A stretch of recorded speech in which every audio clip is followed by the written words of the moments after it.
ദാ ഇതുപോലൊരു 2 വഴുതനങ്ങ ഉണ്ടെങ്കിൽ നമുക്കൊരു വഴുതനങ്ങ വിളിച്ച കറി ഉണ്ടാക്കാം കേട്ടോ. ഉച്ചയ്ക്ക് ഊണിനും രാത്രിയൊക്കെ കഴിക്കാനായിട്ട് കിടിലൻ ഒരു ഐറ്റമാണ്. അപ്പോൾ അതൊക്കെ റെസിപ്പി നോക്കിയാലോ?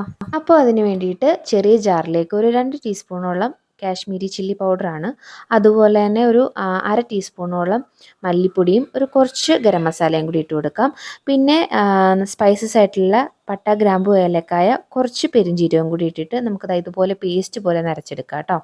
അതിന് ശേഷം ഒരു 8ഓ 10ഓ ചുവന്നുള്ളിയാണ്, അതൊന്ന് ചതച്ചെടുത്ത് നമുക്ക് മാറ്റി വെക്കാം. എന്നിട്ട് ഒരു ചട്ടിയിലേക്ക് നമ്മൾ എടുത്തിട്ടുള്ള ഒരു 2 വഴുതനങ്ങ ഉണ്ട് കേട്ടോ, അതിലേക്ക് ഈ ചതച്ച് വെച്ച ഉള്ളിയും അതുപോലെ തന്നെ നമ്മൾ പേസ്റ്റ് ആക്കി വെച്ചിട്ടുള്ള ആ കൂട്ടും കൂടി ഇട്ട് മിക്സ് ചെയ്ത് കൊടുത്തിട്ട് ആവശ്യത്തിന് വെള്ളം ഒഴിച്ചു കൊടുത്ത് പിന്നെ ഉപ്പും കൂടി ഇട്ടിട്ട് നമുക്ക് നേരെ ഗ്യാസിലേക്ക് വെച്ചിട്ട് തീ കത്തിക്കാം കേട്ടോ. തീ കത്തിക്കുന്നതിന് മുമ്പ് ഒരു കാര്യം കേട്ടോ, കുറച്ച് തേങ്ങാപ്പാലും കൂടി ഒഴിച്ചു കൊടുക്കണം, അത് പറയാൻ ഞാൻ വിട്ടുപോയി. അപ്പോൾ കുറച്ച് തേങ്ങാപ്പാലും കൂടി വേണം. ബാക്കി നമുക്ക് കുറച്ച് വെള്ളം ഒഴിച്ചു കൊടുക്കാം കേട്ടോ. അതും കൂടി വെച്ചിട്ട് നമുക്ക് നേരെ ഒരു 10 മിനിറ്റ് മൂടി വെച്ച് വേവിക്കാനായിട്ട് വെക്കാം. അപ്പോൾ ഒരു 10 മിനിറ്റ് കഴിഞ്ഞപ്പോഴേ വഴുതനങ്ങയൊക്കെ നല്ലപോലെ വെന്ത് വന്നിട്ടുണ്ട് കേട്ടോ. അപ്പം ചാറൊക്കെ നല്ല കുറുകി വന്നിട്ടുണ്ട്. ഇനി അതിലേക്ക് കുറച്ച് വെളിച്ചെണ്ണയും അതുപോലെ കറിവേപ്പില ഇട്ട് കൊടുത്താൽ മതി കേട്ടോ. അപ്പം അടിപൊളി കറിയാണ്. ഇഷ്ടമെങ്കിൽ ട്രൈ ചെയ്ത് നോക്കൂ കേട്ടോ.